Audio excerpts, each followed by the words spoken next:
Most post-Soviet countries more than 30 years after gaining their independence have not achieved visible success. Meanwhile, other CIS countries are in much better position, and some, like Poland or the Czech Republic, catching up to Western countries in terms of living standards. In this video we will discuss the common problems faced by the post-Soviet region and explore why post-Soviet countries remain impoverished. It's essential to note that the problems listed below may not apply universally to all post-Soviet countries, but demonstrate a general trend in the region. One unresolved issue in the post-Soviet space is decommunization, specifically the critical aspects of lustration. Many CIS countries conducted lustration processes, removing former communist figures from positions of power and prohibiting their participation in future political life. However, decommunization was often carried out superficially or not at all. In Ukraine, for instance, decommunization efforts were only initiated 24 years after independence, and primarily involved renaming geographical objects. In many newly formed countries in 1991, prominent communists assumed significant governmental roles. Yeltsin, the former chairman of the Soviet Council of Russia, became the president of Russia. Kravchuk, who held a similar position in Soviet Ukraine, became the first president of Ukraine. Kazakhstan's first president was a staunch supporter of the Soviet Union and held high positions within the Communist Party. Shevardnadze, the former leader of Georgia, had previously served as the Soviet Union's Minister of Foreign Affairs. Overall, it can be said that lustration processes were not implemented in the post-Soviet space, which affected the well-being of these countries. As practice shows, countries that did carry out lustration processes tend to be more successful. After the collapse of the Soviet Union, many countries faced the issue of privatization, which was carried out extremely unsuccessfully. Privatization occurred within narrow circles of government officials, who acquired multi-million-dollar enterprises for a pittance. In essence, the privatization process, which was supposed to sell enterprises to private hands at market prices, turned into a thoroughly corrupt process of looting the state sector. Similar processes took place in many post-Soviet countries. In fact, Belarus stands as the only country where this did not happen. As a result of these developments, oligarchic clans emerged, which seized control of the entire country's economy and established their own rules of doing business. The so-called Seven Bankers oligarchy owned virtually the entire Russian economy in the 1990s. Today, the influence of oligarchs on the governments of post-Soviet countries remains significant. Another issue arises from the complexities of transitioning economies.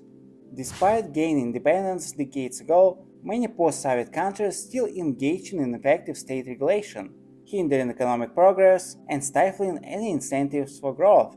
In the case of Belarus, as I previously mentioned, it did not experience the problem of privatization.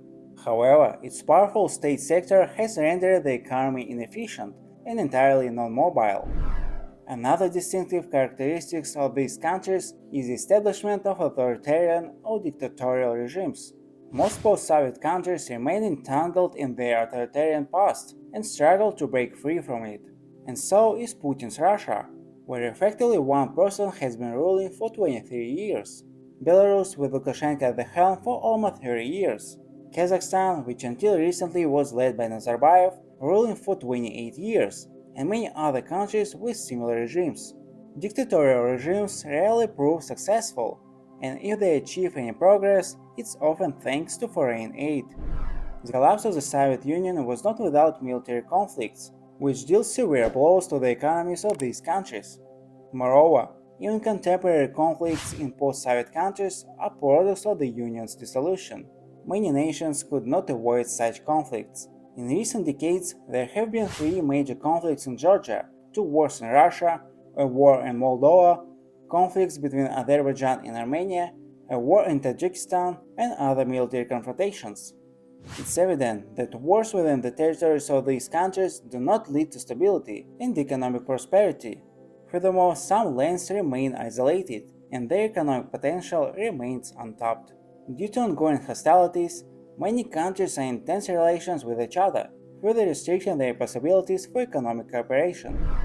Another significant factor contributing to economic stagnation and poverty is the inability to form a cohesive economic community or union. It's no secret that the economy of the Soviet Union was built on cooperation among multiple republics, where industrial resources were spread throughout the entire Union. After the Union's dissolution, numerous barriers and obstacles emerged, hindering bloc operations, leading countries to create various unions and communities. Throughout the 1990s, various unions were formed, such as the CIS, Guam, the Union State of Russia and Belarus, and so on. However, the problem with all such unions was that they hardly functioned, and none of them included all the former Soviet Union countries. Military conflicts also hindered progress, creating barriers between nations. As a result, comprehensive economic cooperation was only achieved among a few countries. Today, the situation is perhaps even worse than in the 90s. The most successful, in terms of integration, is the Eurasian Economic Union, which includes only 5 countries. Corruption is one of the key reasons, as some leaders who remained in power in post-Soviet countries after the collapse of the USSR became so corrupt that it seriously impeded economic development and led to the persistence of poverty.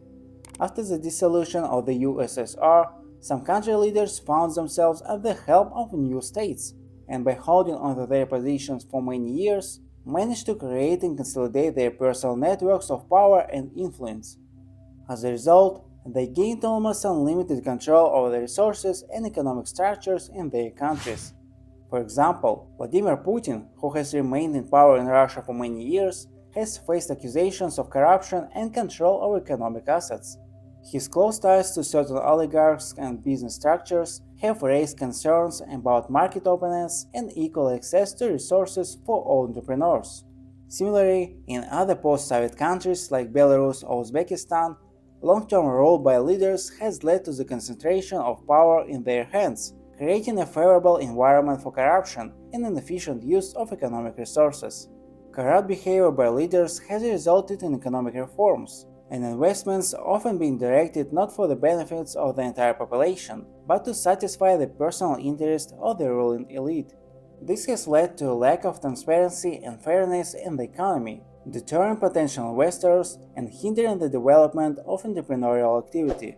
Furthermore, the lack of clear control over corruption and opacity in governance weakened legal institutions and hindered the development of a robust legal system, creating uncertainty among the business community and impeding foreign investments and flows. As a result, corruption and corrupt leaders hinder economic growth and development in post-Soviet countries, keeping them in poverty and limiting opportunities for sustainable economic prosperity. That's it for now. Thank you for watching. Don't forget to like and comment this video. See you.